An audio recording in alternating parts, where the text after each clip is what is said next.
I got nothing. That was awesome. This is a little overwhelming. When we saw this date on the calendar coming up, we asked SPLC what she wanted for her big birthday. And here's what she said. She told us, I want an internationally respected media lawyer who represents the pinnacle of leadership in his field. I want an acclaimed broadcasting superstar whose name is synonymous with the highest of journalistic quality and integrity.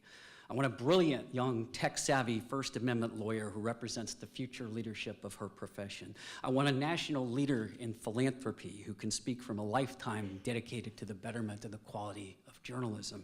And I want a Pulitzer Prize-winning investigative reporter who has devoted his life to defending the freedom of all presses and kids. Oh yes, let there be kids. It's not a party without kids. It's not a party without those beautiful faces of those brave young reporters whose joy and creativity and inquisitiveness knows no boundaries except the ones that we adults put on them.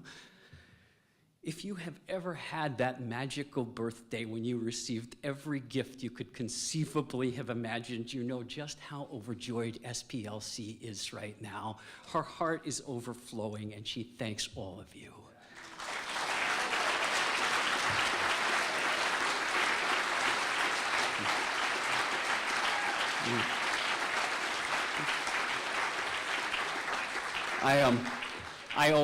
I owe something to every one of you in this room, but there are two of you to whom I owe everything. Almost exactly 7 years ago today, Roz Stark and Mark Goodman looked me in the eye as they handed me this beautiful baby of theirs, and they told me, whatever you do, do not drop her. Roz and Mark, I gave you my word, and I try each and every day to honor that word, to raise your child as if she were my own. And I hope you're as excited as I am tonight to see her all grown up here at her little debutante's ball. Roz and Mark, thank you.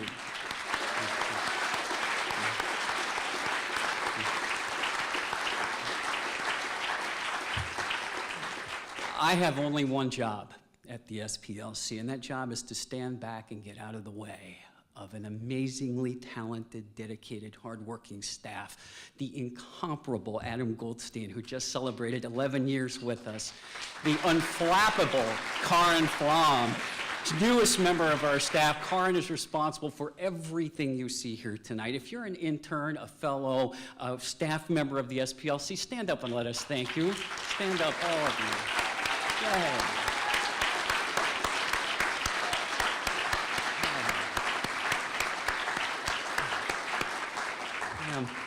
I used to say that the Student Press Law Center needed one of those BASF commercials. Do you remember BASF? You remember those ads that, at BASF, we don't make the products you buy, we make the products you buy better.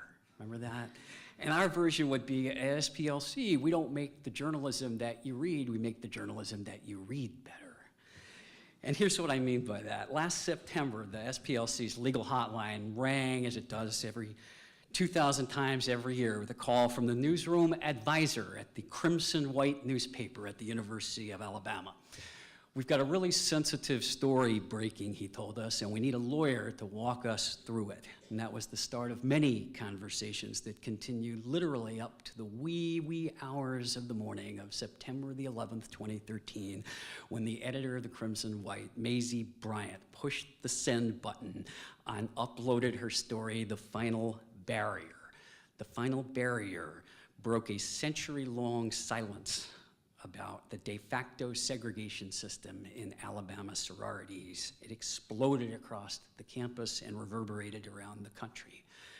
And their advisor, Mark Mayfield, loves to tell the story of how grateful he was that the SPLC staff was on the phone with his editor until literally 12 midnight before publication, going over and over that story until it was bulletproof.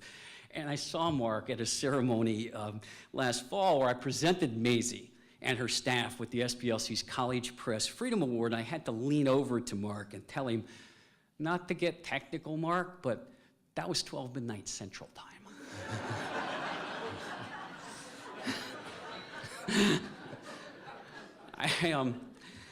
I used to tell that line about BASF, but it turns out I can't use it anymore because today the SPLC does make the journalism that you read. Our incredible staff of young journalists is actually breaking national news about the unlawful behavior of secretive schools and colleges whose obsession with image control and with protecting the brand is increasingly overriding the safety and well-being of their own students. Just last month, SPLC's Sarah Gregory topped the front page of the Columbus Dispatch with her in-depth investigation of how colleges systematically and without consequence mislead the public about violent crime on their campuses. This groundbreaking reporting, and stay tuned, there is more to come, is part of SPLC's commitment to use the tools and resources of journalism to make colleges more transparent, more accountable, and more honest. Our staff and our board have heard me say this before, but there is only one essential qualification to work for the SPLC. To work for the SPLC, you must not just hope, you must not just think, you must not just believe, but you must know to a certainty that when you smash your head into a brick wall very, very hard enough times, it is the wall that will break.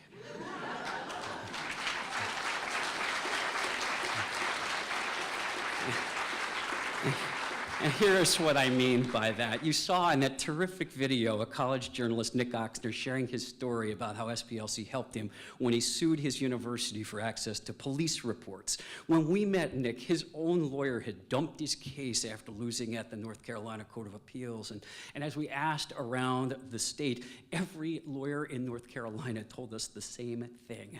You can't win. Everything is hopelessly stacked against you. It is impossible. Well, that was the wrong thing to say to us. Nobody would touch it, but we did. And now he not only got a ruling from the North Carolina Supreme Court vacating that terrible Court of Appeals ruling denying Nick his public records, but as a result, we got one of the nation's best transparency statutes protecting the right of Nick and all members of the public to obtain records from police departments with the governmental authority to arrest and use deadly force. A few months later, we became aware of Indiana House Bill 1169, a bill we came to affectionately call the Principal in Your Bedroom Bill. Bill had overwhelmingly passed the State House with no opposition and was on the verge of passing the Indiana State Senate. The bill provided, and I am not exaggerating, that a student could be suspended or expelled, and it said suspended or expelled in the bill, from school for doing or saying anything off campus on personal time that her principal declared to be, and I quote, contrary to school purposes. Contrary to school purposes. The bill was on the fast track to passage. Both teacher unions enthusiastically supported it even, and we started making calls around Indiana, and everyone told us the same thing. You can't win. Everything is against you. It's impossible. Well, that was the wrong thing to say to us. We got to work.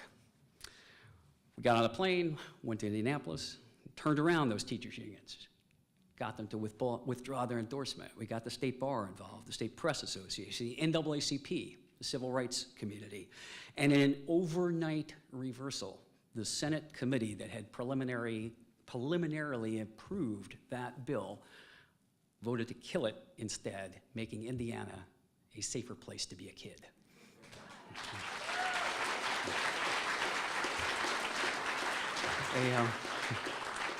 A few months later, we had a call from a mom out in Nevada, Mary Fruden. Mary was desperate for help. She had represented herself as her own lawyer and lost in a First Amendment case against her kid's school district. The district was not only forcing kids to wear a uniform that they hated, but to wear a motto a slogan of conformity with which the Fruden children vehemently disagreed.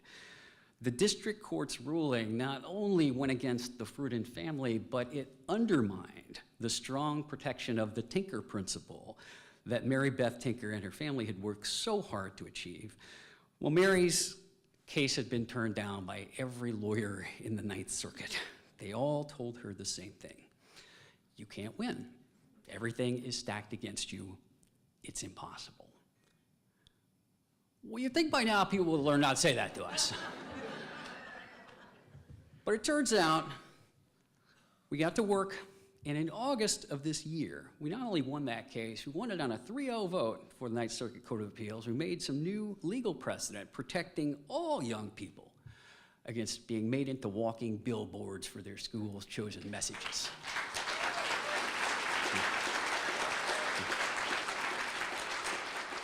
What we do here at SPLC is important, it's wonderful, but make no mistake, it's not heroic. Hero is a word that's reserved for people who forsake their personal safety for others. And our heroes are the teachers like Nick Ferrentinos, who risk their scandalously low teacher paychecks each and every day to support courageous, truth-telling journalism, not because it is the easy thing, but because it is the right thing.